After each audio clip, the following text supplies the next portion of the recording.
Good morning, beloved. Peace be with you. Just first, as a quick reminder announcement this week, most of the priests are going to be gone on convocation up in Temecula. So probably most places won't have masses or have different variations of masses, depending if they were able to find.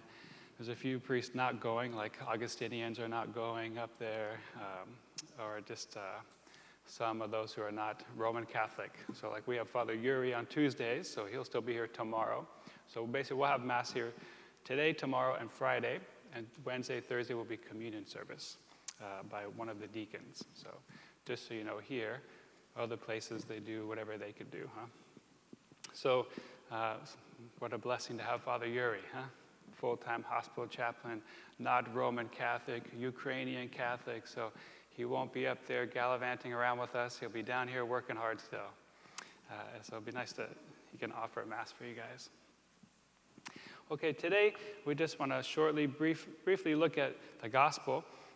This is Luke chapter 8, so this is Luke's version, you could say, maybe Luke giving some summary points, really teaching conclusions of a lot of the teachings that we would find in Jesus' parables.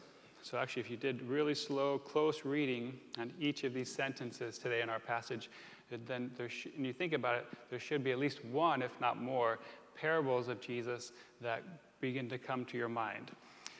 For example, the very last one, to anyone who has, more will be given. From the one who has not, even what he seems to have will be taken away.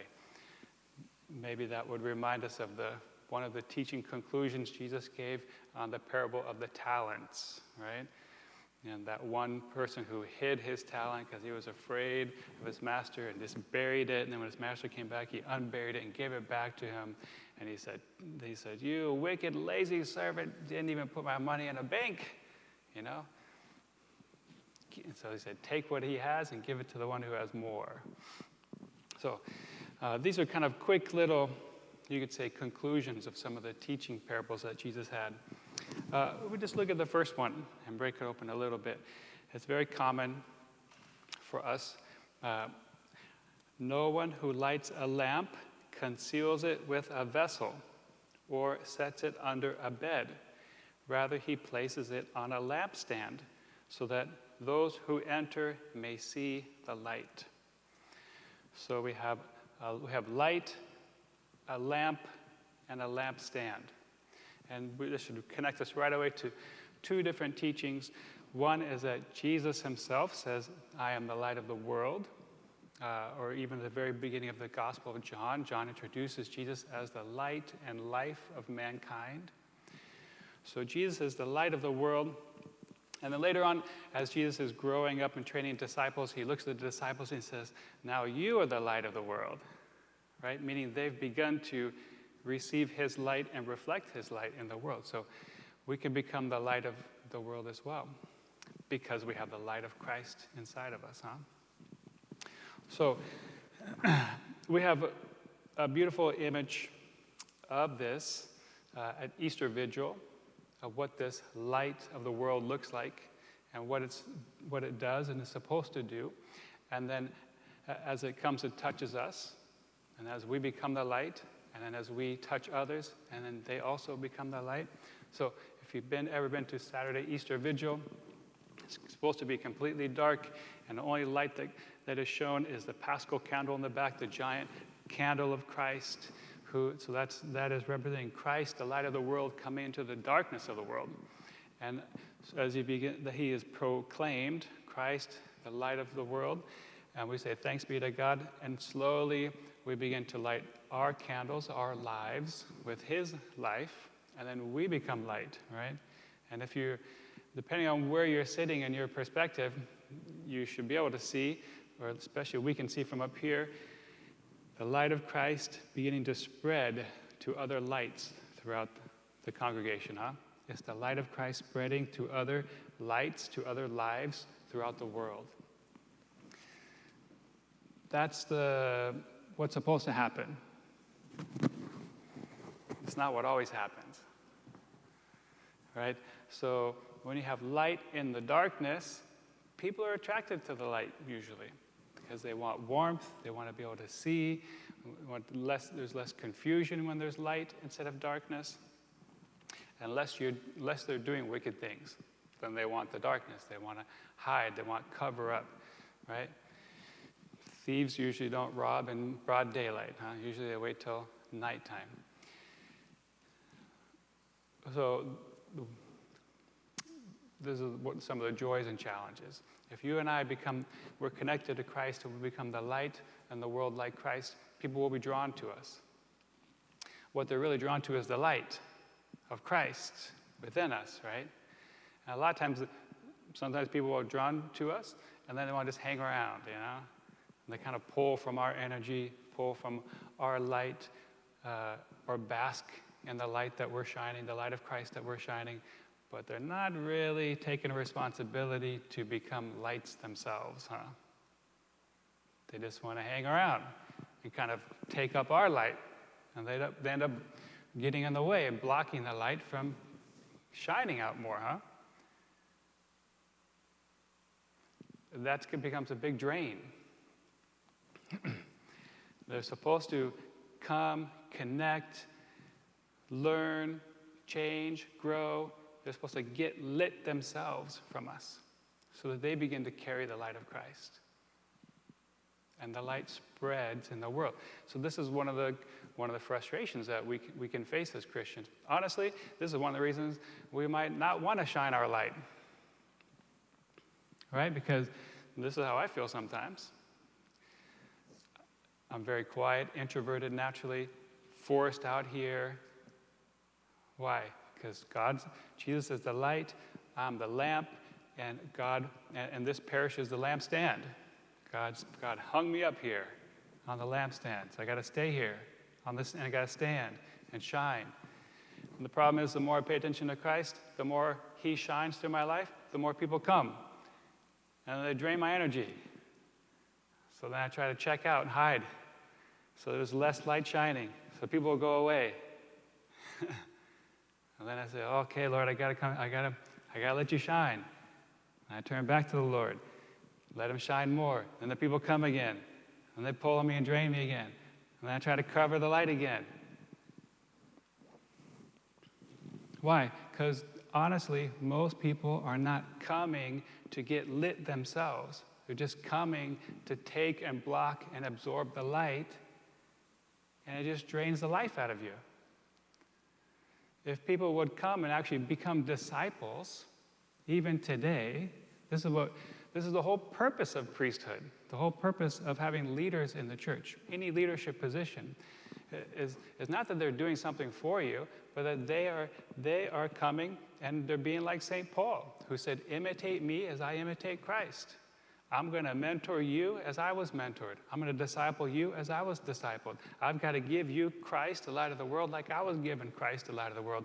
Why? So that you can get out of here and go be the light in the world.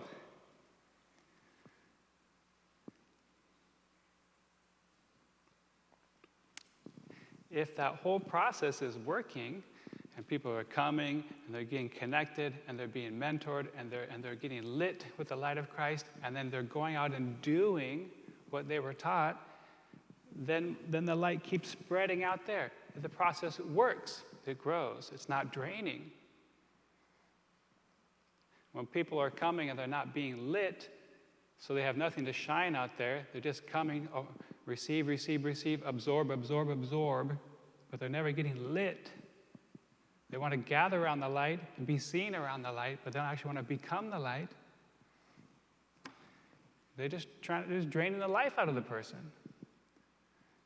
And they're not fulfilling their purpose, because their purpose is to get lit themselves and go out and be the light.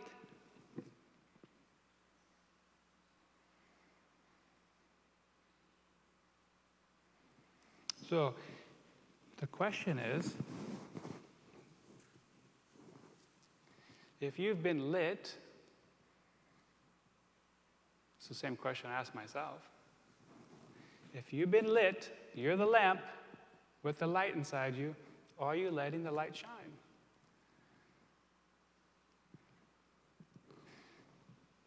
How do you know? are people being drawn to you? Are people being drawn to you so that they can find out about the light?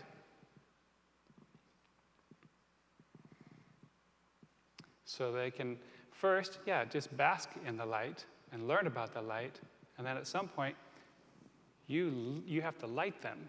They have to get lit by your light. Who are you lighting? So are you shining the light of Christ? If you are, people will be drawn to you. And then your job and my job at that time is to make sure we point them to Christ. Not to say, look how popular I am. Look how many likes I have on Facebook or whatever. It's immediately to point them to Christ so that they get lit. And so, the question is, are we doing that? There's a million things in this world that will distract us from that. And they can be good things, but if they're distracting us from the best thing, they're actually not good things. How easy we can get distracted with life, with trying to grow and advance in career and work and connect and raise a family. And all of that is good. But if it takes us away from the good, then they're not good. They just become distractions. If I'm more focused on building my own life and my own kingdom and my own family, more than being the light,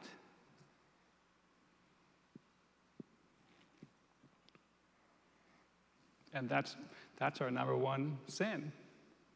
We're distracted. We're too busy asking God to bless our life and the things that we're doing instead of asking Him, what are the things you're doing? Because whatever you're doing, you're already blessing. So what are you doing? So I can step into what you're doing. Where are you shining today, Lord? So I can be there and help shine with you.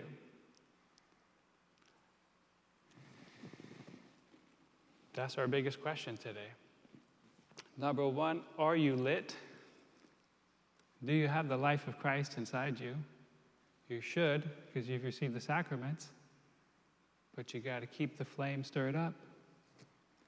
And you can truly tell if you're lit, if you're shining the light of Christ, and people are being drawn to you. And then they're asking about Christ from you. And you've got to shine and tell them about Christ. And lead them to Christ till they get lit by Christ. And then they go out and say, now leave me alone. You're lit. Go leave me alone. Go somewhere now. Go light somebody else. Go start a forest fire. Go.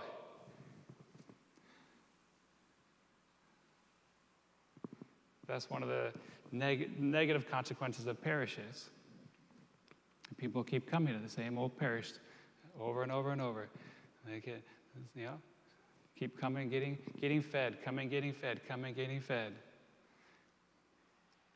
And it's so easy just to come and show up and be around the light instead of becoming the light yourselves and shining. It's so easy to see if the parishioners are shining. Because if they're shining, people are being drawn to them. Which means what? The church will always be growing. If the church is not growing in numbers, somebody's not being the light. Remember, Jesus looked at his disciples and said, you are the light of the world. He didn't just say, where's my priest? Oh yeah, the priest, you're the light of the world. The rest of you, sorry, you're out of luck. No, every disciple. So we have to do self-checkup all the time. You might be shining, but you might be shining under a bed. You might be shining under a bushel basket. You might be shining in your room watching Netflix. You're supposed to be out somewhere so people can see the light. This is the teaching for all of us. Has nothing to do with your personality. If your personality is getting in the way of being the light, you gotta correct yourself. That's why Jesus said you need to deny yourself. Deny yourself means deny your personality. You can't use that as an excuse. Well, I'm an introvert, so that's not me. That's God calling somebody else to do that. They did a little survey, and it's something like 80% of priests are introverts. Isn't that interesting? No wonder they are terrible at social skills. And we complain, your new father's not very personable. No, he's an introvert, for crying out loud. He don't know how to do that thing. He's trying to go hide. Every time he's got to be in the public, it's carrying his cross. And we don't realize that.